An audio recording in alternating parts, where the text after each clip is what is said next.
Hello everyone.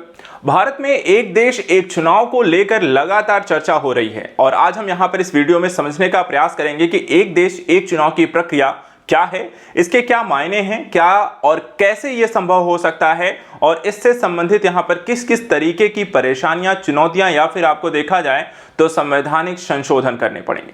सबसे पहले यहां पे बात करते हैं एक देश एक चुनाव की स्थिति। जैसा कि आप जानते हैं कि भारत जैसा देश जो है एक लोकतांत्रिक देश है जिसमें सभी प्रकार के यहां पे प्रतिनिधियों का जो चयन होता है वो चुनाव के माध्यम से होता है, चाहे वो हम बात करें कि केंद्र सरकार के प्रतिनिधियों की या फिर राज्य सरकार में या फिर देखा जाए तो नगर पंचायत और ग्राम पंचायतों को लेकर के सभी चरणों में देखा जाए तो एक चुनाव यहां पर अर्थात जनता स्वयं अपने प्रतिनिधियों को चुनती है।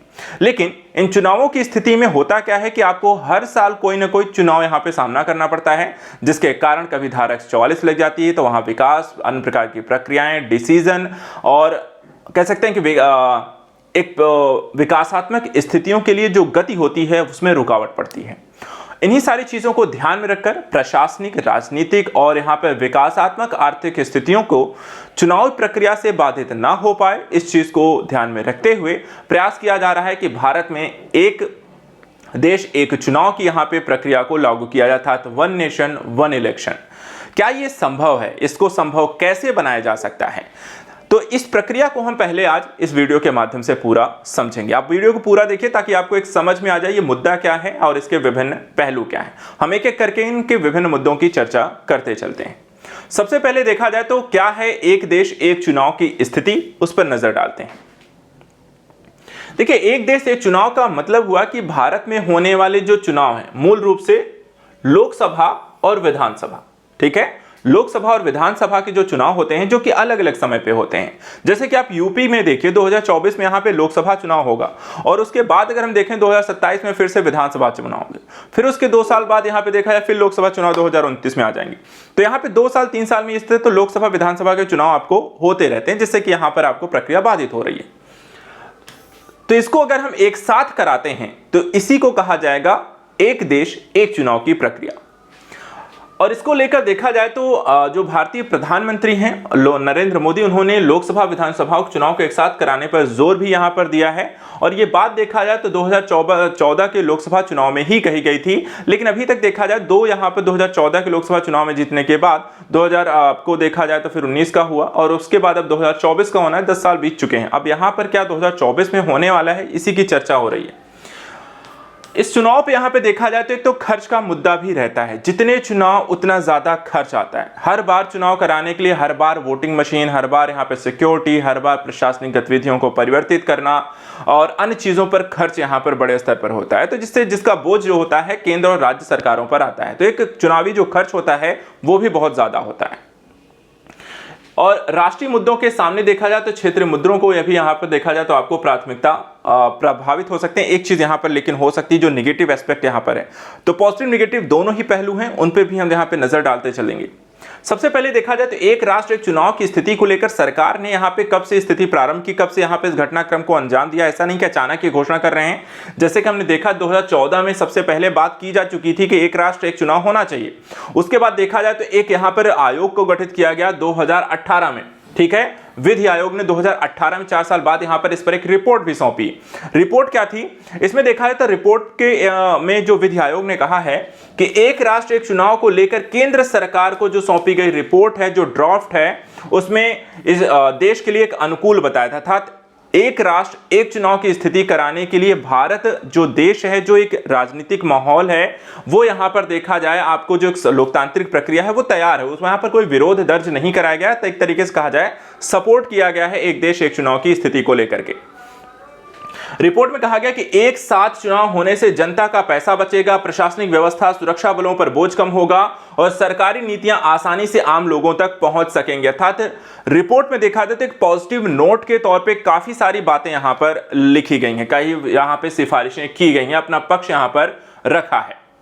अब आइए यहां पर देखा जाए तो सरकार ने हाल ही में इस प्रक्रिया को तेजी से आगे बढ़ा रहे हैं और इसको लेकर के केंद्र सरकार ने यहां पर एक समिति भी गठित कर दिया। उस समिति के यहां पर सदस्यों के नाम भी बता दिए हैं।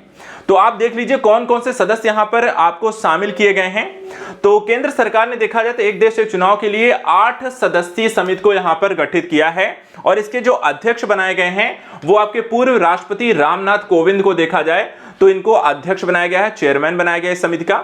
इसके अलावा अन्य सदस्यों की बात करें तो केंद्रीय गृह मंत्री इसमें अमित शाह हैं, कांग्रेस सांसद जो हैं अधीर रंजन चौधरी हैं, 15वें वित्त आयोग के चेयरमैन एनके सिंह हैं, गुलाम नबी आजाद हैं, सुभाष कश्यप हैं, हरीश साल्वे हैं, संजय कोठारी को यहां पर समिति का सदस्य बनाया गया है। लेकिन देखा जाए तो एक देश एक चुनाव ऐसा नहीं है कि आप बस आपने बोला और हो जाएगा, बल्कि इसके लिए आपको, क्योंकि देखा जाए तो विधानसभा चुनाव अलग समय पे हो रहे हैं, लोकसभा चुनाव अलग हो रहे हैं। जो विधानसभा चुनाव हो रहे हैं उनमें से देखा जाए तो कुछ का अभी चुनाव हुए हैं, उनके कार्यकाल अभी 4 से 5 साल बाकी, किसी का 2 से 3 साल बाकी है। कुछ के यहाँ पर विधानसभाओं में देखा जाए तो इनके कार्यकाल खत्म होने वाले हैं, इसी साल हो सकता है चुनाव होने वाले हैं। तो इसको लेकर के आपको परिवर्तन करने पड़ेंगे। कुछ को यहां पर जल्दी आपको विधायिका यहां पर देखा जाए तो आपको खत्म करनी पड़ेगी, कुछ की यहां पर आपको देखा जाए तो बढ़ानी पड़ेगी। तो यहां पर संशोधन करने पड़ेंगे आपको, और वो एक दो नहीं बल्कि काफी सारे आपको संविधान संशोधन इसके लिए करने पड़ेंगे। यहां पे आप देख सकते हैं देश में लोकसभा और विधानसभाओं के चुनाव एक साथ कराने के लिए संविधान में कम से कम 5 संशोधनों की बात की गई है। इनमें संसद के सदनों की अवधि में संबंधित अनुच्छेद 83, राष्ट्रपति के द्वारा लोकसभा भंग करने से संबंधित अनुच्छेद 85, विधानसभाओं की अवधि से संबंधित अनुच्छेद 172, विधानसभाओं के विघटन से संबंधित अनुच्छेद 174, राज्यों में राष्ट्रपति शासन लगाने से संबंधित अनुच्छेद 356। तो ये 5 यहां पे संशोधन करके आप विधानसभाओं को भंग करेंगे। चुनाव होने तक वहां पे या तो राज्य सरकार जो अंतरिम है वो करेगी या राष्ट्रपति शासन वहां पे लग सकता है। चुनाव प्रक्रिया को आगे बढ़ाया जाएगा, उनके चुनाव प्रक्रियागत चीजों को एक साथ लाया जाएगा। तो ये सारी चीजों के लिए यहां पर आपको काफी यहां पे 5 अलग अलग संशोधन करने हैं। ये तो हो गया, प्रक्रिया को हमने समझ लिया। लेकिन देखा जाए तो ये प्रक्रिया जो है काफी समस्याप्रद भी है और इसको लेकर के कई सारे मुद्दे आपको देखने पड़ेंगे। क्या क्या चुनौतियां हैं, क्या क्या सावधानियां बरतनी, किस तरह की तैयारियां करनी पड़ेंगी, वो भी आप समझते चलिए। सबसे पहले देखिए यहाँ पे जो चुनाव संबंधी अधिकारी हैं उनका कहना है कि देखिए लोकसभा और विधानसभा चुनाव में जो भी उपचुनाव इत्यादि भी इसमें शामिल होते हैं, उनके परिणाम स्वरूप आपको लगातार आचार संहिता अलग अलग क्षेत्रों में लगती रहती है और इसका विकासात्मक और कल्याणकारी कार्यों में जरूर है प्रतिकूल प्रभाव आपको पड़ता हुआ दिखाई देता है। लेकिन इसके साथ ही भारत की जो शासन प्रणाली है वो एक तरीके की संघीय ढांचे से है बनी हुई है, ठीक है, एक संघीय ढांचे से बनी है और इसको अगर हम ध्यान में रखें तो राजनीतिक दलों की एक आम सहमति भी यहां पर आवश्यकता होगी। अर्थात कि केंद्र सरकार जो है वो सिर्फ यहां पर डिसीजन ले सकती है, लेकिन क्योंकि हमारा ढांचा संघीय है तो हमें यहां पर अलग अलग पार्टी के सदस्यों को भी इसमें शामिल करना होगा, क्योंकि एक लोकतांत्रिक एक प्रक्रिया है। दूसरी जो चीज यहां पे आपको ध्यान रखनी होगी ये लोकसभा चुनाव के संदर्भ में, लोकसभा विधानसभा चुनाव को लेकर के, कि सभी राज्य सरकारों को भी यहां पे आम सहमति ली जानी चाहिए कि देखिए ये चुनाव एक साथ कराने से आपका भी समय बचेगा, हमारा भी बचेगा, और राज्यों की भी यहां पर अगर आप सहमति लेंगे तो चीजें ज्यादा बेहतर यहां पर हो जाएंगी।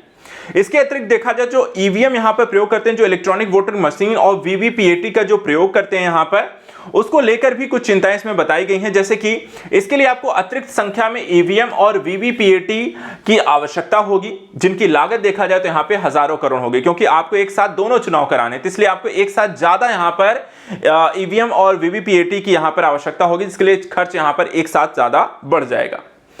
एक मशीन का जो जीवन काल होता है वो देखा जाए तो केवल 15 साल का होता है। कौन सी मशीन? ईवीएम और वीवीपीएटी का। और अगर हम एक देश एक चुनाव एक साथ करा लेते हैं तो यहां पर इनकी आवश्यकता लगातार नहीं पड़ेगी। अर्थात देखा जाए तो एक मशीन का उपयोग देखा जाए तो जीवन काल में लगभग 3 से 4 बार ही होगा और उन्हें लगभग 15 साल में फिर से बदलने की भी आवश्यकता होगी। तो यहां पर खर्च आपको पड़ेगा, जिस भी साल यहां पर आपको इनकी आवश्यकता होगी उस साल खर्च बहुत ज्यादा आएगा। इसके अलावा व्यापक लोकतांत्रिक प्रक्रिया के अतिरिक्त मतदान कर्मियों और सुरक्षा बलों की भी यहां पर आपको उतनी ही बड़ी संख्या में आपको आवश्यकता होगी, क्योंकि वोटिंग भी आपको वैसी ही होनी है।